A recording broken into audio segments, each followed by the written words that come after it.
Hey everyone, thanks for tuning into my channel Simply Dji-ji. I'm Dji-ji and I show you how to make international recipes really simple. Today we're going to be working on a really simple baked ziti. It's saucy, it's cheesy, it's really delicious, and it's something that kids love. So let's get started. So for our baked ziti, here are the ingredients we'll be using. Let's start off. I'm going to be using a little bit of ground turkey, which I have seasoned with seasoned salt, and I've added some green seasoning to it. And as you can see, I just made a new batch today. And if you don't know what green seasoning is, there is a video. You can look up how to make it. And I'm going to be using 3 cloves of garlic, some parsley, some chopped bell peppers, some red onion. You can use whatever onion you like. I've got a chopped tomato. I'm using a little bit of olive oil, of course some ziti, some crushed tomatoes to make the bolognese sauce, and I'm going to be using evaporated milk and assorted cheeses. So I've got some mild cheddar, some mozzarella cheese, and then I just have a pack of assorted cheeses that I'm going to be using for the topping. I'm also going to be using about 2 tablespoons of flour and a little bit of butter, and that's going to be to make a bechamel sauce. So not only will this have a tomato meat based sauce, it'll also have a cheese based sauce as well. So I'm going to go ahead and start cooking the ground turkey. You just want to cook it thoroughly, and ground turkey is pretty lean. It doesn't have a lot of oil or fat, so you might just need to add a little bit of olive oil to it, and we'll come back when this is all cooked. Okay, so our turkey is all cooked, and I'm going to add all my chopped vegetables.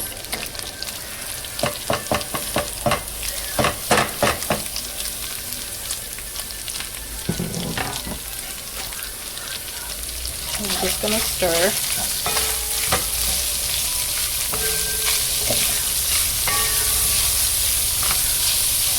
And I did go ahead and add a little bit of olive oil to this.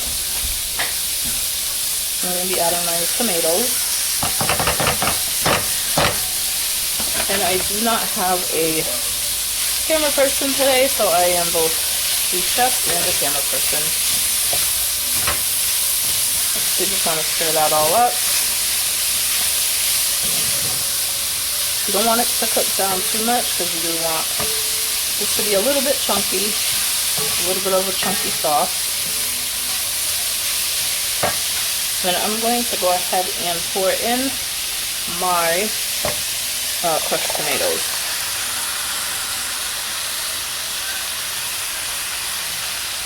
You don't want to add water to the sauce. You just want it to be nice and thick and rich. And you're gonna season your sauce to your liking. So I'm just going to season this off camera, just so I can be able to season and mix and taste it. And you're going to just let this simmer, not for long, for about 5 or 6 minutes, and we will come back. Okay, so our sauce is done. It's been about 5 minutes, and as you can see, it's nice and thick. You can adjust this to be vegetarian if you'd like. Just leave the meat out and make a chunky vegetable sauce, you know, add some mushrooms and some other vegetables. So now we're going to be working on our bechamel cheese sauce, and I just have a saucepan here which is on medium low heat, and I'm going to add to my pan 2 tablespoons of butter.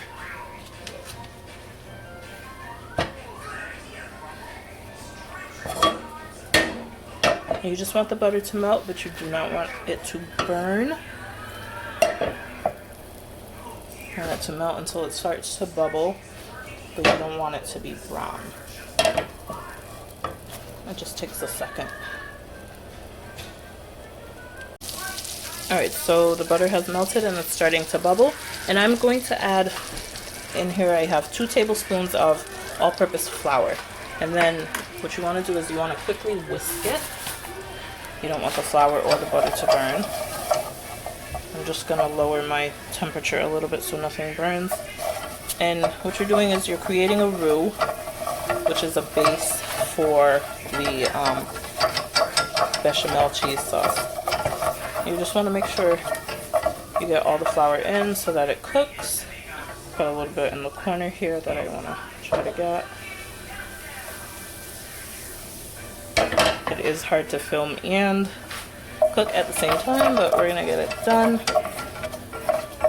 Put some in this corner here. I'm gonna grab. Alright, so our flour is completely incorporated into our butter. This is what you are looking for.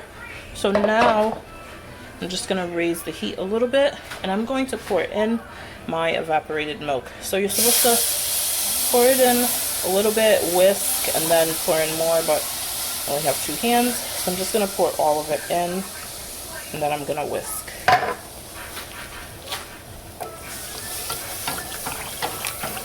And it makes it really easy if you do have a whisk. If you don't, you know, just use a wooden spoon, but the whisk just makes everything work a lot better.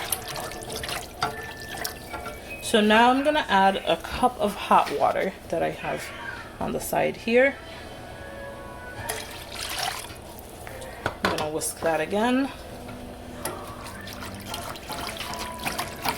And we're looking to make a thick sauce, but not, you know, super thick. And what I'm gonna do is I'm just gonna season this a little bit. Don't want to overdo it. I'm just gonna use a little bit of complete seasoning that has some herbs and salt and some garlic. Just season my sauce. Whisk. And then I'm going to leave this to simmer on a medium-low for about, I want to say 3 to 5 minutes. We'll come back in about 3 to 5 minutes and we'll add some cheese to it. Alright, so our bechamel sauce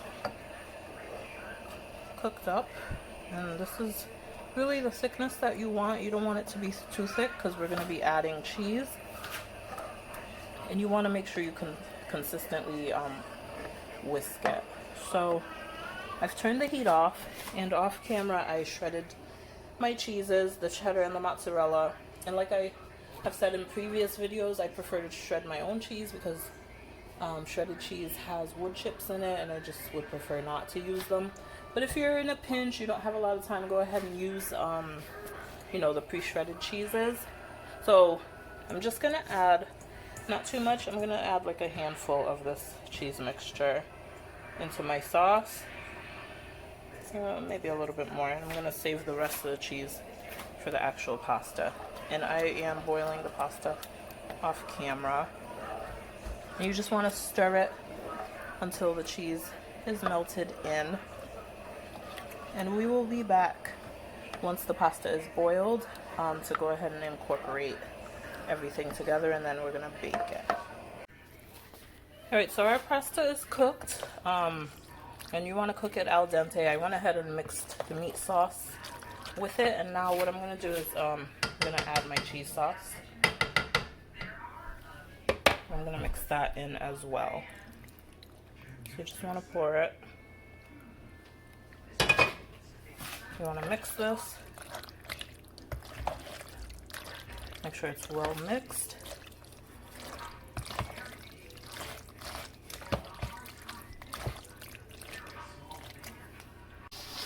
Now I'm going to go ahead and pour the rest of my cheeses in here.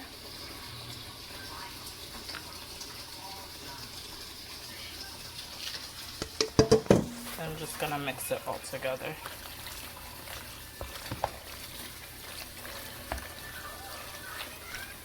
You just want to make sure you mix really well.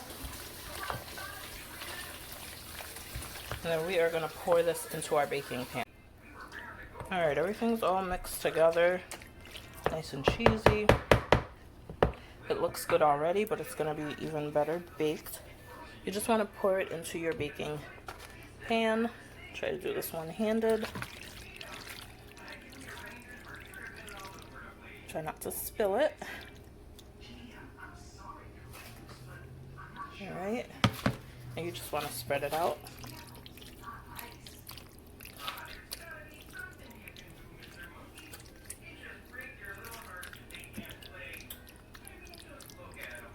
As you can see, this is a really simple dish. There's a few steps to it, but it's not complicated at all, and I guarantee you everybody in your family is gonna love it. And now what we're gonna do is add more cheese. You can never go wrong with more cheese. So I've got this mixture of Colby Jack and what is it, cheddar? I'm just gonna place the slices on top just so that the whole thing is covered in cheese. I'm just gonna alternate, put them as close together as possible, and the cheese is going to create a nice crust on your dish. I'm just going to go ahead and cover this in cheese and come back. Alright, and we are all coated in cheese. You don't have to use cheese slices. You can use shredded cheese or whatever type of cheese you like. Just please do not use American cheese. It's not going to taste very good. So I'm going to pop this in the oven. It's preheated at 350, and I'm going to pop it in for half an hour, and I'll check on it at the 30-minute mark. Okay, so our baked ziti is done. It was in the oven for about 35 minutes, and as you can see, it's got a nice golden brown cheesy crust on it, and it's delicious. Like I said, your whole family will love this, especially your kids if you have picky eaters. This is the perfect dish to hide vegetables in. Hide those carrots, hide those onions, hide those bell peppers. They'll eat it right up.